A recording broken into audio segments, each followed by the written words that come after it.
de poésie. Elle était d'actualité cette semaine puisque nous avons reçu Jacques Roubaud, qui était de passage. Et nous allons parler de peinture, qui est d'actualité, puisque nous exposons actuellement des toiles de Véronique Loretti, qui vous ont permis de voir un petit bout tout à l'heure avant d'entrer. Et donc, je pense que vous ne raterez pas l'occasion de les regarder au passage lorsque vous sortirez tout à l'heure. Et je voudrais vous dire que nous avons dans nos programmes à venir deux grands moments de chansons françaises. Du côté des anciens, nous avons Marcel Amont qui vient fêter son 71e anniversaire avec nous. Je peux vous dire qu'il est en pleine forme, il est intact, il est toujours beau comme un Mexicain basané. Il a les cheveux blancs, mais il est intact, il est en pleine forme.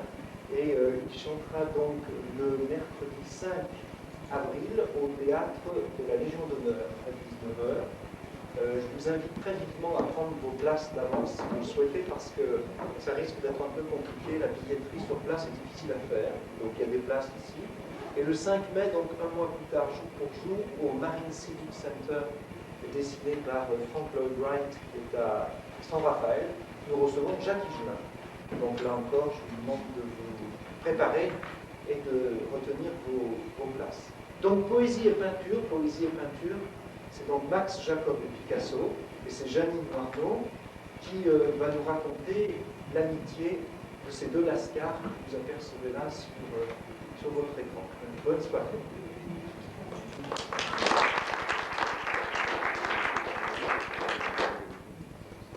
Donc, Picasso est celui qui a la casquette, et Max Jacob est celui qui n'a plus de cheveux du tout. Et ces deux personnalités exceptionnelles ont eu beaucoup d'amitié intense pendant au moins 16 ans. Ensuite, leur vie a changé. Picasso est devenu riche, Max Jacob est resté pauvre, si bien que Max Jacob a beaucoup souffert de voir son ami s'en aller un petit peu au-delà de son chemin. Donc, je vais vous parler des deux en même temps, parce que leurs vies, malgré tout, se rejoignent.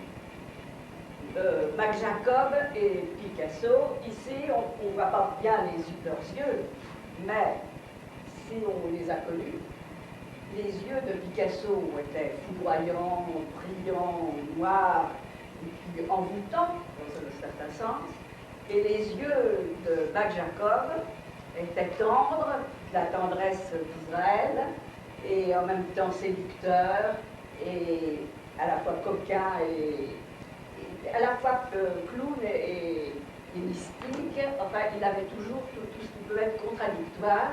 Et ces deux hommes, au départ, c'est sûr que Max Jacob a eu un véritable coup de foudre pour Picasso, et que Picasso a considéré que Max Jacob était celui qui pouvait l'aider à ses débuts. D'ailleurs, les poètes étaient très importants à cette époque-là, parce que Picasso disait toujours, souvent les poètes, ils devinent. Tout ce qui était incompris par le commun des mortels était compris par les poètes. Donc, j'ai quelques petites lectures à faire en fonction des uns et des autres. Et c'est sûr qu'un ami de Max Jacob disait « Combien de fois ai-je vu Max faire le bouffon avec les yeux d'un désespéré ?» Et pour se faire connaître, Max se rendait à tous les enterrements d'hommes de lettres célèbres, vêtu de sa redingote et portant des gants rouges. On m'a beaucoup remarqué, mais personne ne s'est intéressé à moi, disait-il, en faisant allusion aux éditeurs. Et c'était là sa vision dramatique du monde. On ne le voyait pas. Pourtant, le jour où il se découvrit son nom dans le dictionnaire Larousse, il s'exclama « Je suis sauvé !» Mais il resta aussi pauvre qu'avant. Dès l'enfance, il se sent persécuté par ses frères, ses camarades et même par sa mère, dont il reçoit la dernière gifle à 24 ans pour avoir fait une faute d'orthographe. Et il avait honte aussi, il avait honte de lui, il avait des complexes toutes sortes. Alors il disait « Oh, j'ai honte de moi et ma boussole brisée, j'ai honte de cette folie, honte de moi, grenouille malsaine, une lune maléficiée. Je désire le mal, je le souhaite, mais j'ai besoin de me faire pardonner. Donc, voilà une gouache du bateau de Mac Jacob qui est né à Quimper. Et ça, c'est le marché breton. Donc, il est né à Quimper et son père et sa mère, d'origine juive de l'Est de la France, de Lorraine, des zones de Lorraine et d'Alsace, sont venus en Bretagne, à Quimper. Et le père était tailleur et la mère avait pris un magasin d'antiquités, de dentelles, comme du fichet, sur le bord de la rivière Odet. Et il y avait donc une sœur et un frère, et Mac Jacob. Et Mac Jacob, dès son enfance, se montrait déjà difficile. Et au cours de dessin, par exemple, le professeur prenait ce dessin, le secouait en disant petit sot, petit drôle, retournait la feuille par plusieurs, il n'était pas pris au sérieux. Et ensuite, donc il fait des études à peu près correctes, et puis de faire normal supérieur, mais il avait choisi l'école coloniale parce que côté exotique, voyage. Et il part pour Paris. Et ça, c'est une autre gouache qui est le boulevard Rochechouart avec l'arbre et tout le chien de toutes les fêtes, qui sont les foires foraines du boulevard Rochechouart. Alors il raconte, à 23 ans, je déclarais que je serais peintre. Comme j'avais toujours été d'allure bourgeoise, la surprise fut grande. Une parente me dit, enfin, il n'a jamais été question d'une chose pareille dans la famille. Heureusement, une cousine de Paris m'accueillit autrement. Eh bien, j'espère que nous allons avoir un prix de Rome bientôt. Alors il va à l'Académie Julian, où il est très mal reçu. On lui dit qu'il ferait mieux de vendre des crayons, et on lui conseilla de faire de la critique pour gagner sa vie. Mais, il me fit observer, dit-il, que je ne sais pas écrire. Apprendre à peindre, apprendre à écrire. Ah, j'en ai suivi des carrières pour subvenir aux frais d'apprentissage. Balayeur de boutique, clerc d'avoué, bonne d'enfant, et secrétaire.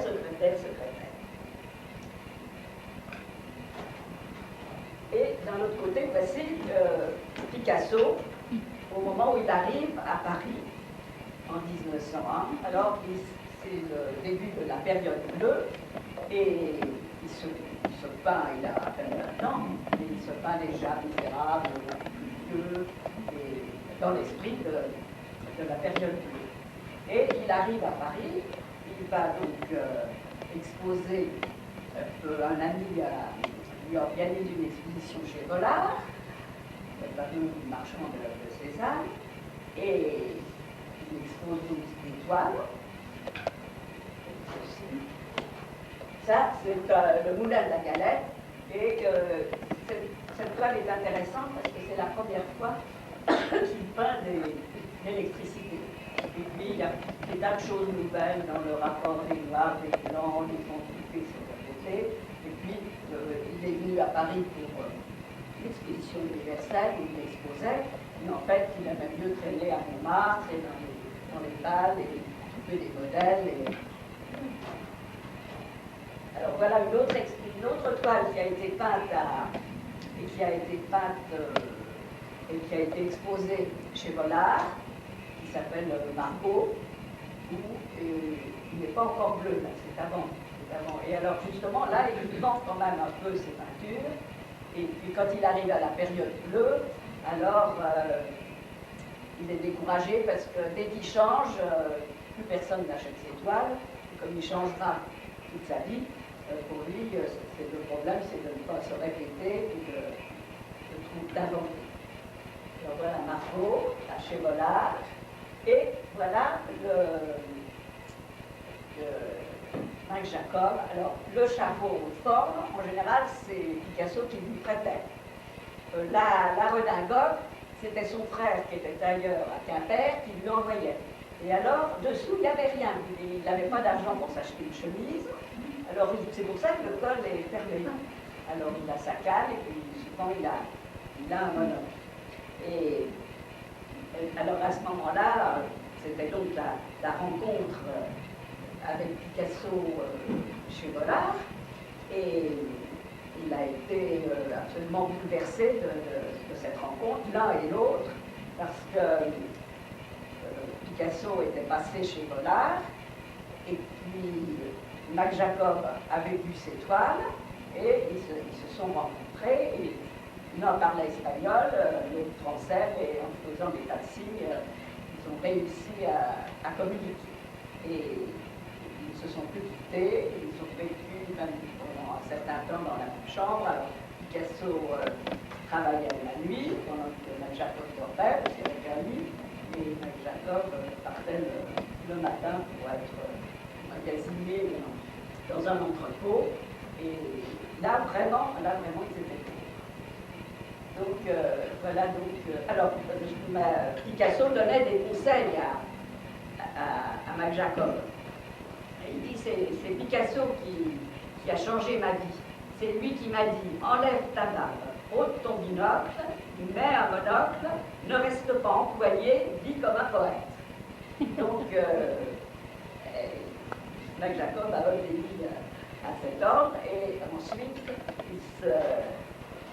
c'était l'admiration mutuelle, et Picasso peint Max Jacob, dessine Max Jacob avec une couronne de laurier, parce que tout le temps il se disait heureusement que tu es là, parce que Picasso lui conseillait, lui écrivait des textes, non, Max Jacob écrivait des textes que Picasso illustrait, et puis que Picasso avait besoin aussi de Max Jacob. Alors il disait tout le temps, tu es le meilleur des poètes, tu es le meilleur des peintres, et il n'y a rien de tel pour se remonter le moral quand personne ne veut vendre, ne veut acheter des tableaux et qui sont dans la maison.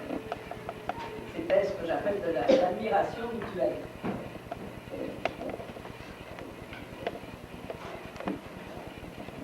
Alors donc nous sommes là en pleine période bleue, c'est la maternité, et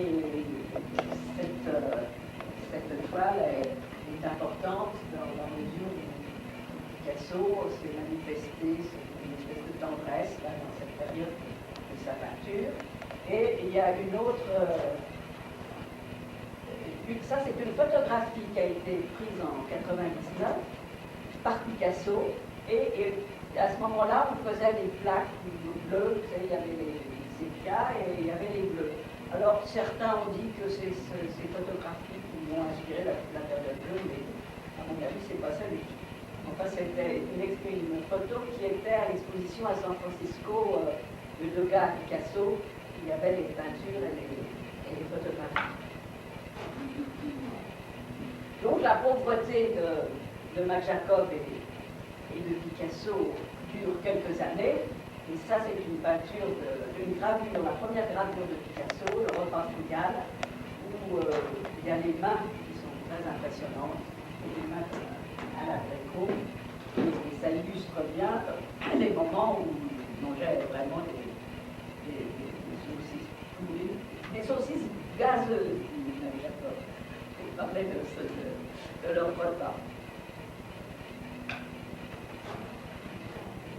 Ça, c'est une toile d'André Varneau qui vous situe Montmartre, donc dans ces années 1806, et sous la neige. Et là, nous nous rapprochons du bateau Lavoir, du lapin agile et tous les lieux que les artistes, les peintres et les poètes fréquentaient. Et nous voici au bateau Lavoir. Alors, au bateau Lavoir, vous en avez déjà parlé, mais il est bon toujours d'y revenir, parce que ça a été un lieu unique du fait que Picasso a peint les Demoiselles d'Avignon et que beaucoup d'artistes renommés maintenant y ont vécu. Alors donc Picasso y arrive en 1904 et il s'installe là, et là alors Max Jacob est tout proche, rue Avignon, et Picasso présente sa compagne, qui est Fernande Olivier, et Fernande Olivier parle de Max Jacob, en disant lorsque Picasso me l'eut présenté, je regardais ce petit homme sautillant, aux yeux bizarres et pénétrant sous les verres de l'orgnon cérémonieux, l'air content de lui et qui s'inclinait très bas, le chapeau à la main. Mais de toute sa personne se dégageait un sentiment d'inquiétude. Et voilà, alors vous voyez le bateau Lavoir, il n'y a pas d'étage, mais en fait, c'est le sommet. Parce que derrière, il y a, je vais vous montrer l'escalier. Voilà, l'escalier, on descendait, et les ateliers étaient donc dessous et donnaient sur une autre rue. Et voilà la petite fontaine où Fernand Olivier et Picasso se sont rencontrés. Picasso avait un petit chat, Picasso avait son petit chat dans les bras, le donne à Fernand Olivier et il l'emmène dans son atelier et ils sont devenus donc amants pendant un certain temps.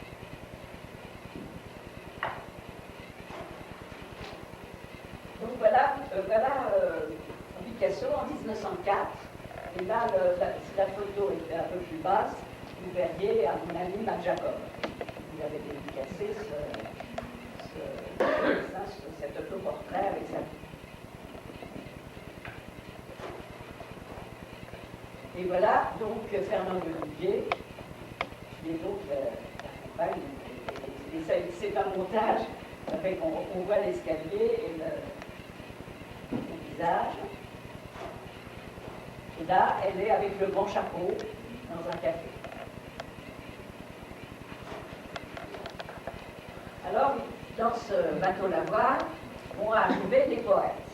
Alors, Marc Jacob était là déjà longtemps, puisque c'était déjà un vieil ami de Picasso, mais voilà Apollinaire, qui est avec sa muse Marie Laurencin, et c'est une gouache de Marc Jacob. Alors, la rencontre de Marc Jacob, Apollinaire et Picasso, dans un café près de la gare Saint-Lazare qui s'appelle Le Fox, est racontée par Marc Jacob. Je vis donc Guillaume Apollinaire, qui était impressionnant. Il avait une tête de Pierrot de foire, couronnée d'une poignée de cheveux frisés et dorés, de gros yeux marrons, une bouche très petite, cachée par une moustache très petite aussi. Il était assis sur une banquette de cuir, entouré de 1000 petits livres qui sortaient de partout. Il me tendit sa petite main courte, une patte de tigre, et à cette minute commença une amitié triple qui a duré jusqu'à la mort d'Apollinaire. Nous ne quittions guère, nous allions attendre Guillaume à la sortie de la banque qu'il employait rue Le Pelletier.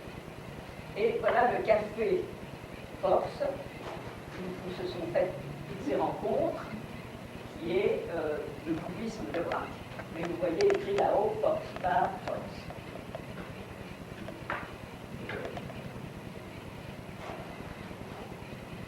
Alors nous arrivons au bateau, au lapin agile. Ça, le lapin agile, c'est comme le bateau Lavoir, c'est les hauts lieux du Montmartre. Le lapin agile marche encore maintenant. On peut encore aller voir les soirées de cabaret où on entend les mêmes chansons qu'en 1900, avec le père Prévet n'est plus là, avec sa fanfare, qui jouait de la guitare. Et il y avait le Christ de Basselet. Et puis une toile au fond, on ne voit pas beaucoup là, mais voilà, c'est Arlequin qui est Picasso et le père Frédé qui joue de la guitare. Je vais vous montrer le tableau, plus facile. Voilà, alors ça s'appelle Arlequin au vert, donc l'Arlequin c'est Picasso et le père Frédé est là-bas au fond. Et alors ce tableau que Picasso a donné au père Frédé, au lapin agile, le père Frédé l'a vendu tout de suite parce que bon, il n'avait pas d'argent, il l'a vendu pour quelques francs, alors que maintenant il est dans un musée américain où il vaut des millions.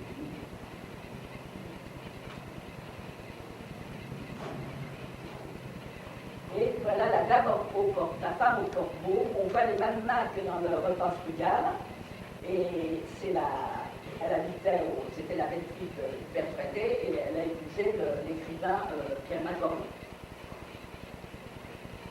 Mais la la rencontre avec Salmon et Max Jacob dans l'atelier de Picasso est assez amusante aussi. Un long monsieur m'aborda, il était troublé par une bienveillance sarcastique dans un raglan au creux. Sa figure avait la forme d'un croissant de lune au-dessus du col relevé. Son menton blanc portait une pipe qui allait à l'inverse de son nez. C'était un lugubre matin d'hiver. Pourriez-vous me dire où est l'atelier de M. Picasso? Êtes-vous le poète André Salmon? Vous êtes Max Jacob. Nous nous assîmes sur un sommier sans pied, mal couvert de reps grenat. Je crois bien qu'il n'y avait plus de feu. Ce matin-là, le hangar acquis un habitué et j'eus un ami. Alors voilà les blagues de la page Agile. André Marnaud est tout jeune là et et alors ils avaient eu l'idée, parce que c'était très à la mode de faire des canulars, ils avaient eu l'idée de demander à Alan de Frédé, il s'appelait Aligoron, de faire un tableau avec sa queue. Alors il avait mis de la peinture sur la queue, et puis là, il badigeonnait une toile avec sa queue, ils l'ont exposé au Salon des Indépendants, coucher de soleil sur l'Adriatique, et tout le monde a fait cette toile magnifique, première toile abstraite, faite par là. Alors donc, pour Picasso, à part l'exposition chez Vollard, il n'avait pas encore beaucoup de gens qui s'intéressaient à sa peinture. Et comme je vous disais, la période bleue, ça marchait bien, mais plutôt ça marchait beaucoup moins bien parce que c'était nouveau. Et Vollard, un jour, arriva au bateau Laval, et ce Vollard-là est peint par Cézanne.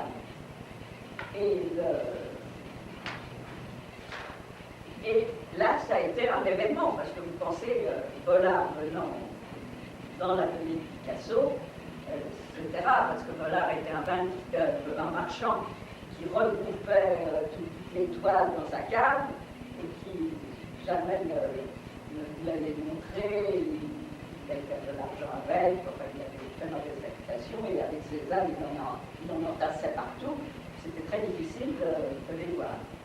Alors donc, Salmon raconte, j'ai vu Vollard pour la première fois à Montmartre. Il y va en fiacre découvert, jusqu'au bas des marches de la rue Ravignon. Vollard grimpa lourdement. Une heure plus tard, il reparaissait, faisait plusieurs voyages pour entasser dans le fiacre tant de toiles tirées des profondeurs de la maison du trappeur, parce qu'avant de s'appeler Bateau Lavoir, ça s'appelait maison du trappeur. Picasso venait de trouver son premier marchand d'importance.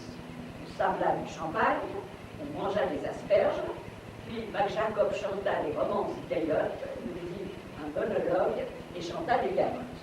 Car il y avait des parties de rire dans leur réunion entre Max Jacob, vraiment tout, il chantait, etc., et les autres riaient, et il disait ses premiers poèmes, et Picasso, qui aurait pu ne pas comprendre, puisque n'avait plus parlé français, eh bien, il avait eu tellement l'habitude de lire des poèmes, et à Barcelone, avant de venir à Paris, ce café Calcoas, c'était tous les poètes symbolistes, et donc il était très ouvert à la poésie. Donc il appréciait les poèmes de Max Jacob, qui savait les lire avec plein d'humour. Alors voilà un autre portrait de Vollard fait par Picasso, en plein cubisme analytique, où tout est en facettes, et la ressemblance est parfaite.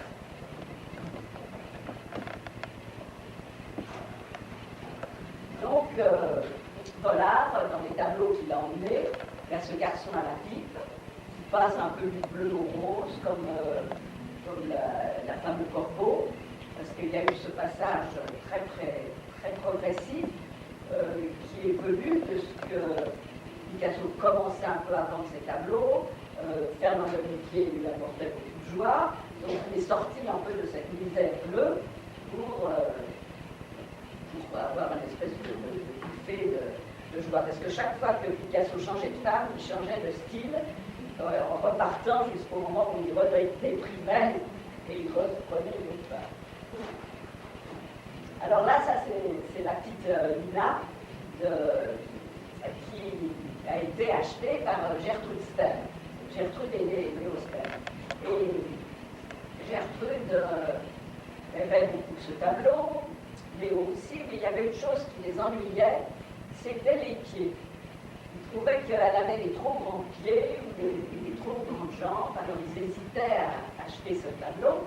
Et finalement, ils s'étaient dit, on va couper la toile en deux, comme ça on ne verra que le visage et les fleurs, et on ne verra pas ses pieds. Et finalement, ils n'ont pas coupé la toile, mais ils l'ont mis derrière un piano, si bien qu'on ne voit pas les pieds, sur une photo de l'appartement de Christelle, on ne voit pas les pieds de Lina. Et voilà Gertrude Stein. Alors Gertrude Stein, vous la connaissez, ici, célèbre en tant qu'américaine. Et donc Picasso l'avait rencontré et il avait été frappé par son visage et il voulait faire son portrait. Alors Gertrude va dans l'atelier, elle pose au moins 90 séances. Picasso s'appliquait à faire des ressemblances. Et puis tout d'un coup, il arrête, il dit à Gertrude, ça suffit, j'efface tout, c'est mauvais. Gertrude s'en va. Et puis alors il va pour l'Espagne et il revient et il reprend son tableau tout sans séance de pause. Et il fait ce tableau qui était pour la première fois plutôt un masque qu'un visage. Et c'est l'amorce qui ira jusqu'aux Demoiselles d'Avignon. Et Gertrude Stein, qui était quand même intelligente et qui était proche de tout ce qui était nouveau et création, a dit mais c'est moi. Alors donc ça a été une réussite pour eux. Alors voilà donc une sculpture nègre qui peut avoir été au départ du cubisme. Et Max Jacob raconte, nous dînions chez Matisse le jeudi avec Salmon, Guillaume, Apollinaire et moi. Matisse nous montra une statuette nègre que Picasso examina comme il examine.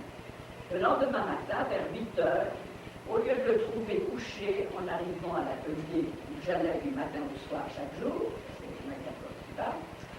je le vis devant de grandes feuilles de papier où figuraient en jaune avec des hachures pour indiquer les ombres des têtes de femmes où la bouche touchait le nez, le cubisme était là.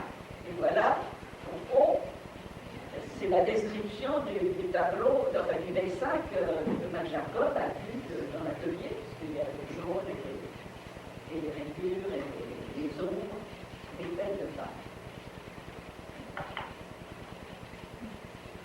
Donc ensuite, Picasso a raconté à Malraux, à propos de ces Demoiselles d'Avignon, quand je suis allée au Trocadéro, au musée de l'homme, j'étais tout seul. Je voulais m'en aller. Je ne partais pas, je restais. J'ai compris que c'était très important, il m'arrivait quelque chose. J'ai compris à quoi ils servaient leur sculpture aux nègres. Ils n'étaient pas cubistes, le cubisme n'existait pas.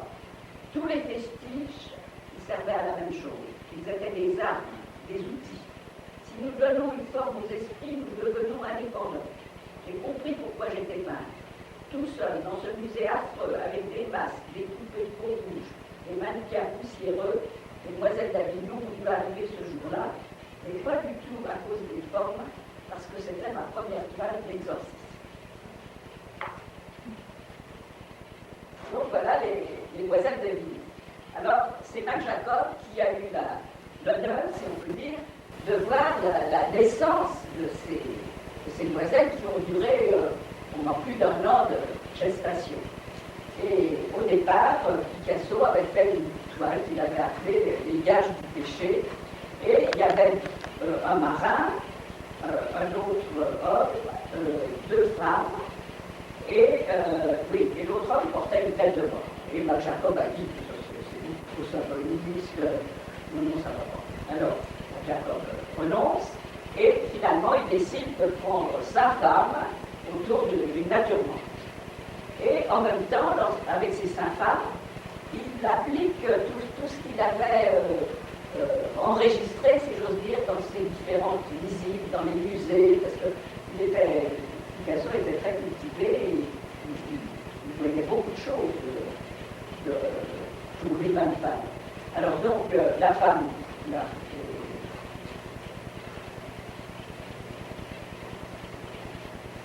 ça, elle est égyptienne, celle-ci, de profil. Ces deux-là sont ibériques, et ces deux-là sont inspirés par la mer. On voit les hachures, les carrés, les seins géométriques.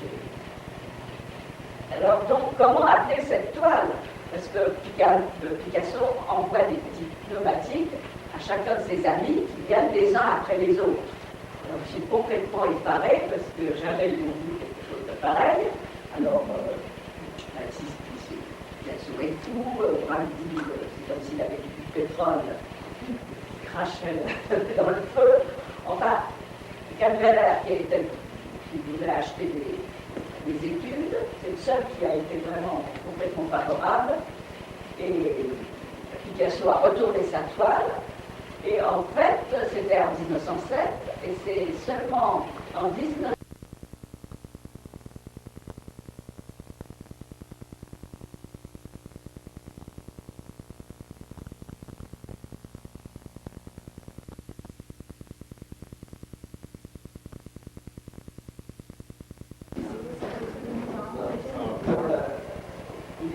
Elle a tout à fait figé le dessin de la bouche et ses yeux à la fois un peu ironiques et profonds. Et voilà Marie Laurencin. Alors, il appelle donc Fernand d'Olivier, naturellement, et Marie Laurencin, et toutes les femmes, naturellement, se disputaient, étaient jalouses. Et alors, Marie Laurencin est décrite par Fernande en ces termes. Visage de chèvre, aux paupières bridées, regard de myope, les yeux rapprochés d'un nez trop pointu, furteur et toujours un peu rouge du bout. Et comme c'était aimable. Et alors, Marie Laurencin se venge et fait ce portrait de Fernand d'Olivier et elle écrit là-haut Madame Picasso en écrivant P-I-K-A-S-O-H. Elle a les deux rivages. Alors, au milieu de tout ce cubisme, Mac Jacob est plein de regards pour les uns et pour les autres, et il décide de faire un château cubiste. Et alors, il a écrit « Je ne fais pas de cubisme, parce que n'entendant parler que de cela, j'étais bien aise de penser à autre chose. Parce que ce n'était pas mon tempérament, parce que j'aurais voulu être le premier et que je n'étais pas capable de l'être, parce que Picasso avait choisi comme élève, non moi, mais Braque, parce que je fais des œuvres avec le fond de mon ventre et que le fond de mon ventre est opéra comique, parce que je suis un homme de l'époque impressionniste par formation et que le cubisme est une surajouture de ma vie, parce que le cubisme plaisait à ma pensée et non à ma main, et que je suis un homme sensuel, parce que le cubisme paraît laid très souvent et que j'aime le joli. Au fait, j'ai fait beaucoup de dessins cubistes. Tout ça, c'est la faute à Picasso. Et André Barnaud a fait un dessin, a fait beaucoup de dessins humoristiques, et ça concerne le cubisme. Et alors en bas, il y a cette femme qui regarde une sculpture, elle dira, si mon amant me voyait comme ça. Et puis à côté, il y a le modèle qui pleure, et le peintre qui lui dit « Pleure pas, je te ferai photographier à la fête ». Parce qu'il avait fait un portrait cubiste. Et puis la charrette avec toutes les hommes cubistes, et puis la mère qui fait partir son enfant, de la vie de ce cubiste, puis le cauchemar, enfin, des choses là-dedans. Alors maintenant, nous sommes dans une période où la vie de Mac Jacob est complètement transformée. Il habite donc rue Ravignan, d'abord rue Gabriel, ensuite rue Ravignan, et là, il est dans sa chambre, Et c'est un portrait peint par un peintre qui s'appelle Élisée Maclay. Et Fernand d'Olivier raconte: dès qu'on pénétrait dans la chambre de Mac Jacob, on apercevait Max penché sur la table, écrivant à la lumière terne d'une lampe fumeuse. C'était au rez-de-chaussée, dans une cour où les locataires de la maison venaient jeter leurs ordures ménagères. Max recevait là tous les lundis. On y rencontrait des personnes inconnues, muettes, immobiles, assises sagement dans un coin, généralement le moins éclairé. On se serait cru parmi des conspirateurs. Et cette chambre, malgré sa misérable apparence, n'avait rien de triste. Son odeur, mélange de fumée, de pétrole et d'encens, de vieux meubles et d'éther, se condensait en un parfum lourd. Il y recevait en homme du monde, aimable, galant, flatteur. On le consultait sur tout: choix des pierres, des couleurs, des métaux qu'il fallait garder sur soi pour être heureux. Il tirait nos horoscopes, il lisait dans nos mains moites d'appréhension ou d'espoir, il guidait Paul Poiret, l'autre couturier, dans le choix de la couleur de ses cravates, et le couturier lui envoyait ses clientes. Après chaque séance de magie, Max leur rendait une poche. Et c'est dans cette chambre que tout d'un coup, il a eu une apparition. Après une journée de paisible travail à la Bibliothèque nationale, je rentrais chez moi, ma grosse serviette de maroquin pleine de notes et de manuscrits. J'avais un chapeau de forme et une redingote. Après les avoir retirés, je m'apprêtais à mettre mes contours quand je poussai un cri. Il y avait sur le mur un hôte. Je tombais à genoux. Les yeux s'emplirent de larmes soudaines. Un ineffable bien-être descendit sur moi. 2 mots seulement m'emplissaient: mourir, naître. Le personnage de mon mur était un homme d'une élégance dont rien sur terre ne peut donner l'idée. Il était immobile dans une campagne, vêtu d'une longue robe de soie jaune clair, ornée de parements bleu clair. Je le vis d'abord de dos, sa belle chevelure tombant sur ses nobles épaules. Il tourna légèrement la tête et je vis une partie de son front, la pointe de son sourcil et sa bouche. Et c'est à partir de cette apparition que Mac Jacob s'est voulu se convertir au catholicisme.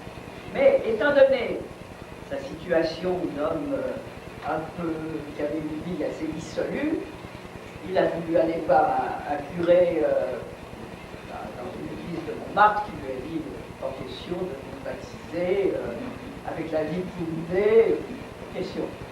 Alors, il disait: comment je pourrais faire pour quand même être baptisé? Et il était à Montparnasse. Tout d'un coup, il rencontre un petit curé comme ça qui se promenait dans les cafés. Et le petit curé lui dit: mais écoutez, il y a un endroit où on convertit tous les juifs. C'est l'église Notre-Dame des Champs. Alors allez-y, ça marchera. Et Mac Jacob, donc, va voir le curé de cette église qui accepte, c'est son éducation religieuse, et le baptême a lieu et il demande à Picasso d'être son parrain. Et en fait, son nom de baptême est Cyprien, qui veut dire croissance. Et Picasso lui a offert comme cadeau l'imitation de Jésus-Christ avec une dédicace à mon ami Mac Jacob, à mon frère Cyprien. Et Max a dit à Picasso: tu es bien ce que j'aime le plus au monde après Dieu et les saints.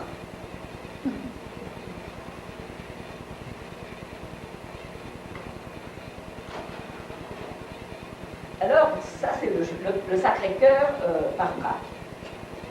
Et si je vous montre le Sacré-Cœur, c'est que Mac Jacob allait tous les jours à la messe, depuis qu'il était converti. Et le soir, il allait tous les soirs chez ses amis peintres, et en particulier chez Laurence, le sculpteur Laurence. Et le fils de Laurence, qui était un petit garçon, voyait donc Mac Jacob le soir, et il servait les petits tours, les alcools du vin à Mac Jacob, et le lendemain matin à la messe, le petit Laurence était enfant de chœur et servait la messe à Mac Jacob.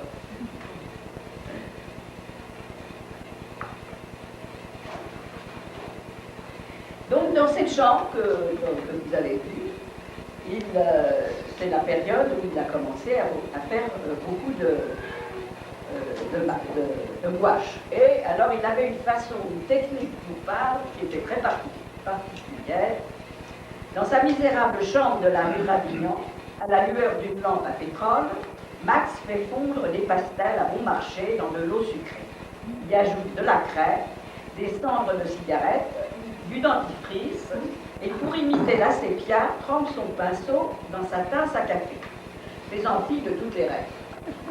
Il achète des crayons chinois à 1 sou, se sert en guise de fusain les braises de son poêle, devenu charbon de bois, et fait sécher ses feuilles au-dessus du poêle. Donc ça, dans les sujets que Max aimait, il y avait le théâtre. Parce que ça, c'est un féru de théâtre. Donc, ça c'est la scène, avec la scène. Et puis, il aimait aussi le cirque. Alors ça, tous les peintres allaient à Medrano, c'était une coutume, et pour eux, c'était là où ils trouvaient les meilleurs modèles, Picasso en particulier, avec les saltimbanques, les arts de Jean. Ça, c'est mon photo. Voilà encore une rue de Paris, où là, on voit bien la craie, le dentifrice, tous les matériaux qu'ils pouvaient utiliser. Alors là, Paul Fournet peut peut-être lire un poème qui concerne justement les tableaux et les ventes publiques, qui est extrait de Corneille Abbé.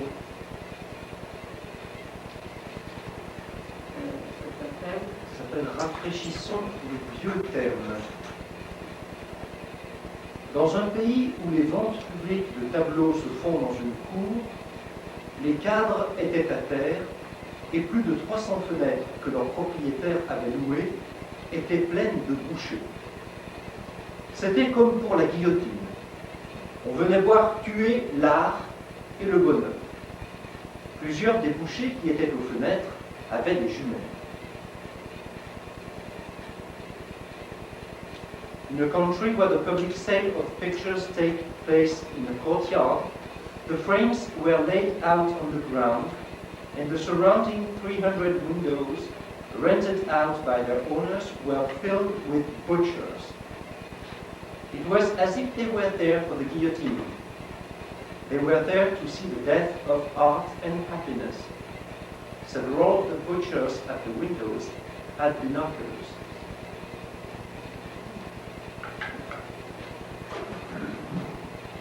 Et voilà le vernissage du salon d'automne où Mac Jacob exposait aussi ses toiles.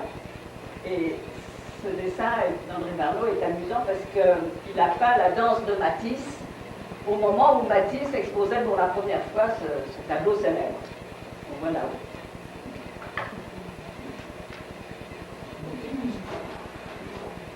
Mac Jacob joue du piano, il accompagne une cantatrice. Et alors, il commence là, justement, à avoir vraiment une double vie, c'est-à-dire qu'il est tout le temps en prière, à l'église, et en même temps, il fréquente ses amis, le théâtre, les arts, il rentre pas la nuit, il se drogue, et c'est donc deux vies complètement contradictoires, comme si il fallait qu'il y ait les deux choses qui se contrebalancent. Alors là, c'est un dessin exceptionnel de Picasso, qui est fait donc en 1915. Et tout le monde a dit, mais enfin c'est pas croyable, après avoir fait du cubisme, comment est-ce qu'on peut revenir à un art aussi classique? En particulier Metzinger n'admettait pas du tout ce retour au classicisme après avoir inventé le cubisme. Et Max Jacob a écrit à Apollinaire sa séance de pause. Je pose chez Pablo. Il fait de moi un portrait au crayon qui est bien beau. Il ressemble à la fois à celui de mon grand-père, d'un vieux paysan catalan et de ma mère. Le reste du temps, je suis à l'église ou chez moi, m'apprêtant à la vie de chrétien de mon lieu. Ce dessin à la mine de plomb est dans la tradition d'Ingres, et Picasso dit qu'après sa période cubiste, il pouvait encore dessiner comme tout le monde. Donc, à cette période-là, nous arrivons au 18 février 1915. Picasso est baptisé. Et cette même année, quelques mois après, Picasso, qui avait une femme qui l'aimait énormément, qui s'appelait Eva, est tombée très malade, est tombée tuberculeuse, et cette pauvre Eva est morte. Et pour Picasso, ça a été un drame sentimental épouvantable. Et pour l'enterrement d'Eva, il y avait 8 personnes, la petite bande à Picasso, qui suivait le convoi, et Mac Jacob a eu une espèce de pulsion. Toujours est-il qu'il a fait la cour au chauffeur du corbillard, et que Picasso était absolument furieux après son ami, que dans un moment où il souffrait tellement, Mac Jacob oublie complètement où il était. C'est l'année aussi où il va écrire réunir ses poètes sous le nom de Cornet-Adé. Et Cornet-Adé, ça veut dire le hasard, ça vient du mot arabe, et ça colle tout à fait avec ce qu'il veut faire. Car en fait, ce sont des poèmes en prose qu'il publie à compte d'auteur, qu'il a fait déjà depuis plusieurs années, mais qu'il a réuni, et ce sont des mots en liberté, des associations hasardeuses, des idées les plus graves ou plus burlesques, pas de logique, mais un accord sensible entre les mots et les images qu'ils font naître. Il y a une sorte de destruction de la phrase, comme de la forme pour Picasso avec le cubisme, ou même comme Satie, vous l'avez entendu tout à l'heure, qui aussi déconstruit sa musique. Et Mac Jacob dit, si un mot ou une phrase convient à l'ensemble, on ne s'occupe pas si la phrase ou ce mot sont pittoresques, conviennent ou non à l'historienne du poème. On m'a reproché d'être incompréhensible précisément à cause de cela. Alors Paul Fournel va vous lire quelques poèmes de Cornet-Adé. Poème. Quand le bateau fut arrivé aux îles de l'océan Indien, on s'aperçut qu'on n'avait pas de carte. Il fallut descendre. Ce fut alors qu'on connut qu'il était à bord. Il y avait cet homme sanguinaire qui donne du tabac à sa femme et le lui reprend. Les îles étaient semées partout. En haut de la falaise, on aperçut de petits nègres avec des chapeaux melons. Ils auront peut-être des cartes. Nous prîmes le chemin de la falaise. C'était une échelle de corde. Le long de l'échelle, il y avait peut-être des cartes. Des cartes, même japonaises. Nous montions toujours. Enfin, quand il n'y eut plus d'échelons, les cancres en ivoire, quelque part, il fallut monter avec le poignet. Mon frère l'Africain s'en acquitta très bien. Quant à moi, je découvris des échelons où il n'y en avait pas. Arrivé en haut, nous sommes sur un mur. Mon frère saute, moi, je suis à la fenêtre. Jamais je ne pourrais me décider à sauter. C'est un mur de planches rouges. Fais le tour, me crie mon frère l'Africain. Il n'y a plus ni étage, ni passager, ni bateau, ni petit nègre. Il y a le tour qu'il faut faire. Quel tour? C'est décourageant.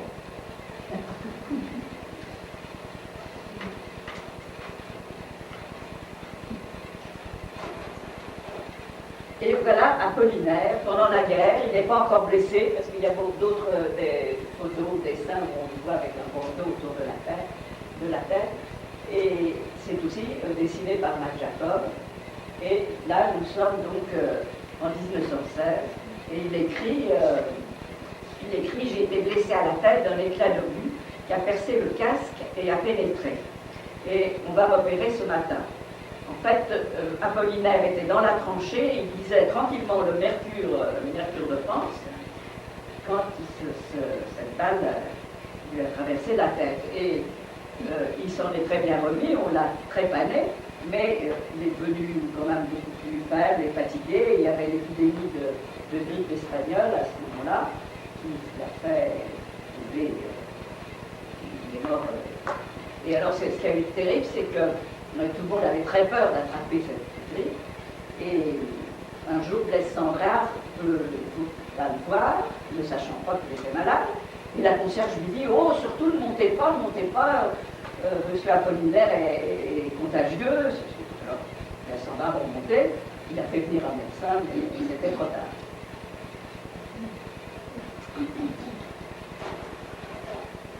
Alors nous voici quand même à Montparnasse, il n'y a pas que Montmartre, et nous sommes dans les cafés, la Rotonde, le Dôme, et vous avez vu la première photographie, Van Jacob et Picasso, et c'était à Montparnasse, devant un de ces cafés, en 1916. Et Van Jacob avait très peur de Montparnasse parce que c'était le diable, c'était un lieu de tentation terrible. Alors il avait mis sur le mur « Ne jamais aller à Montparnasse ». Et là, il dit « Si je ne vais plus à Montparnasse, où je pêche d'une manière ignoble, et je ne veux plus voir Poiret pour le même motif. Le confesseur trouve cela des petits sacrifices, Dieu saura seul ce qui en coûte. » Et c'est à Montparnasse, et dans cette série de photographies qui a été prise par Jean Cocteau, que Jean Cocteau demande à Picasso, commence à lui parler de son projet de faire un ballet qui s'appelle Parade.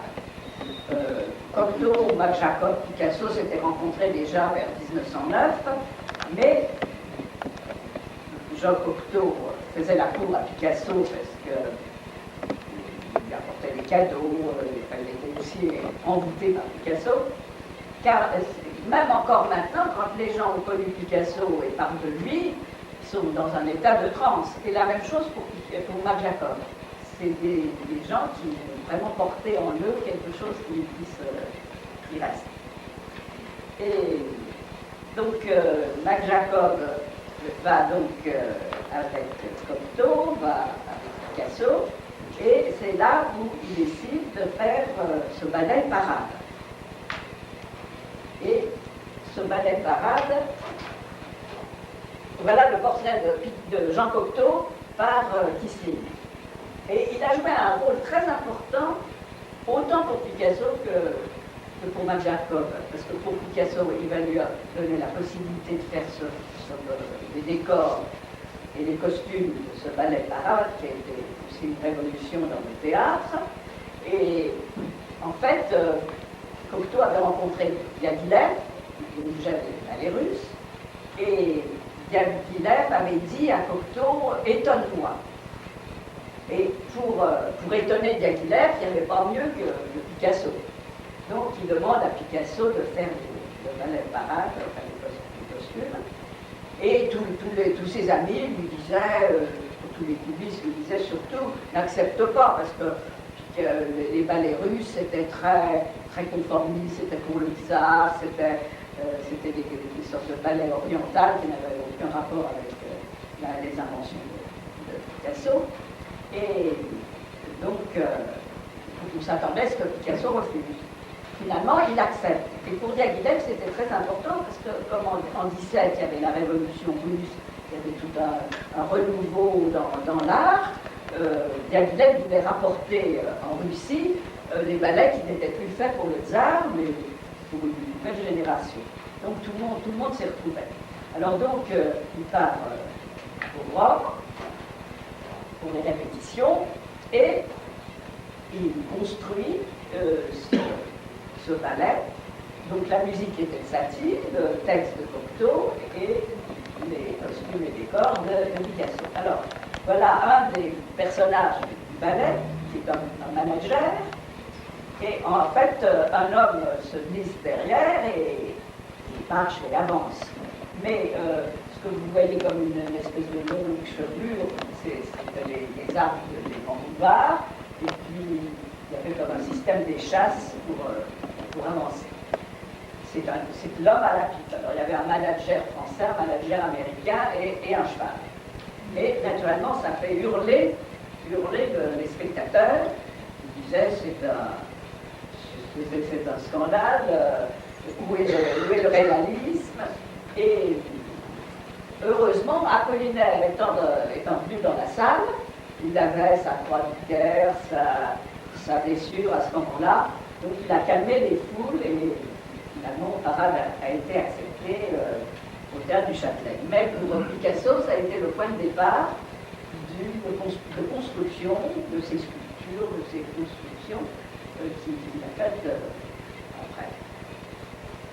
Donc,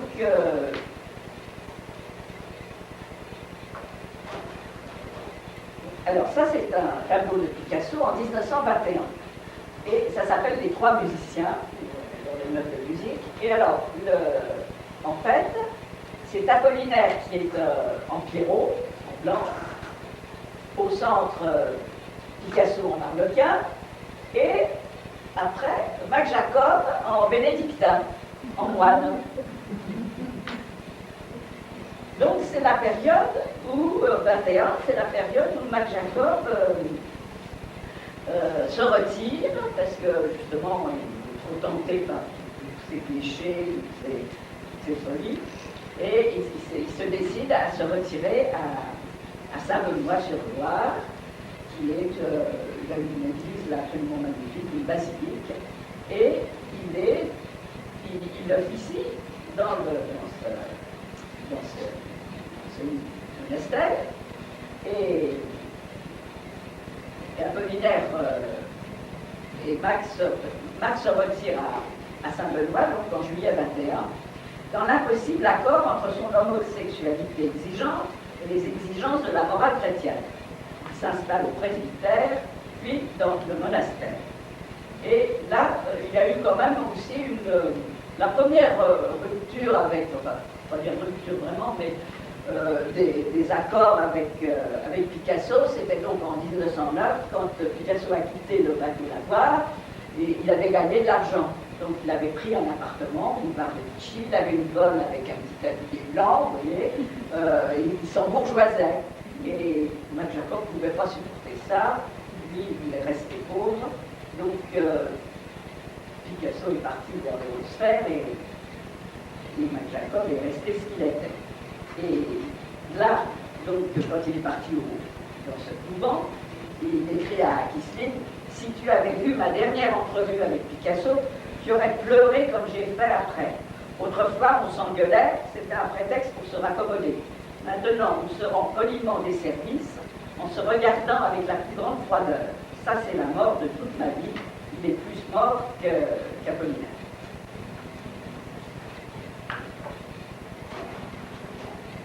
Donc là, c'est un portrait de Max Jacob, au moment où il est vraiment écrivain, poète, parce que alors, le Cornéadé a été fait à compte d'auteur, tandis qu'après, il commence tout de même à être édité par des éditeurs.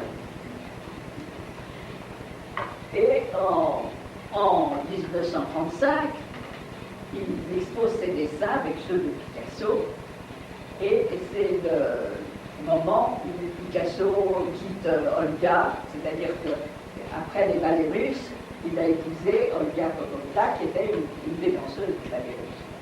Et quelques années après, il quitte Olga pour Marie-Thérèse Walter, qui est enceinte de Maya. Alors c'est un moment difficile dans la vie de Picasso, et il retrouve Max Jacob et il lui demande de venir habiter avec lui. Mais Max refuse, disant: tu as trop d'influence sur moi. Ensuite, tu auras une dame quelconque, un de ces jours, en fait c'était le Ramal, et il faudra ou que je la subisse, or ça non, ou que je m'en aille, et ça non plus. Picasso alors a fait appel à Saint-Barthès, qui revenait d'Amérique du Sud, et l'a pris comme secrétaire pour s'occuper de... Mais Max Jacob aurait fait le secrétaire de Picasso. Voilà, alors un portrait à la sépia, c'est fait du café, je parle de Max Jacob fait par lui-même, dit par lui-même.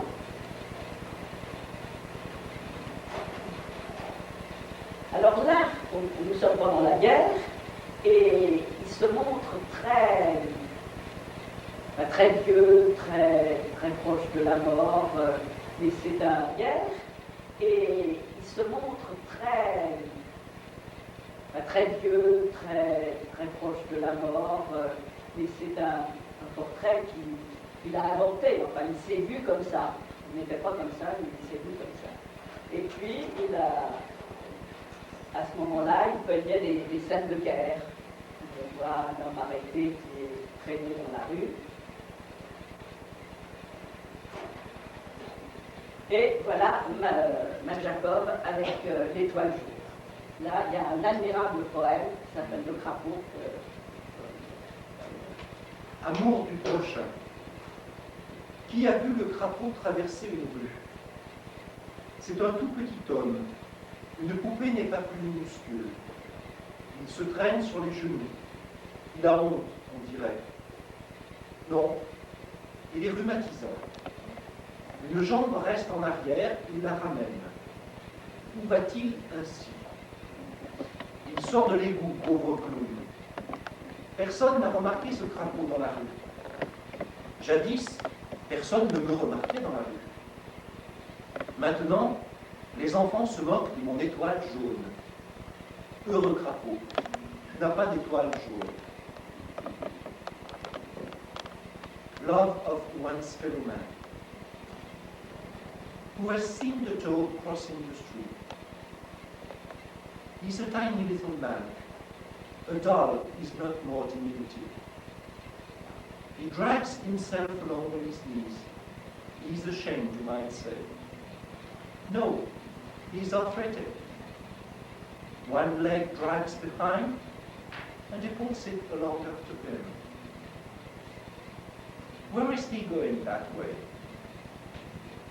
He's coming out of the super poor clown. Nobody has noticed the toad in the street. Formerly, nobody noticed me. Now, children make fun of my yellow star. Happy toad, you don't have a yellow star. Alors commence la dramatique fin de vie de Mac Jacob. En 1940, il s'inscrit à la préfecture, croyant être en règle, et il raconte: quant à la Gestapo, ça a commencé en juin 1940. Je faisais le Cicérone à la basilique. Vous êtes juif? Ah, vous tombez bien, dit un prêtre. C'est le meilleur paroissien, monsieur le curé.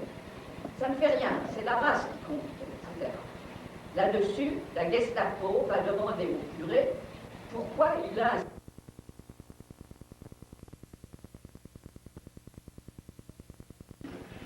Et lorsque... Pauvre moineau gris. L'odeur est une tête prisonnière d'un grand mur blanc. Je faisais le jeu au plastron de sa chemise. Voilà.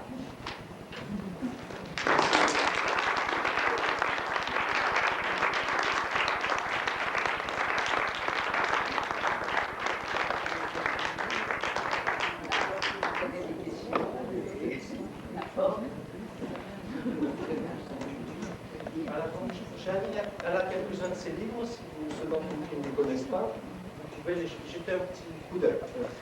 Voilà, bonsoir et merci. Et à la prochaine fois.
So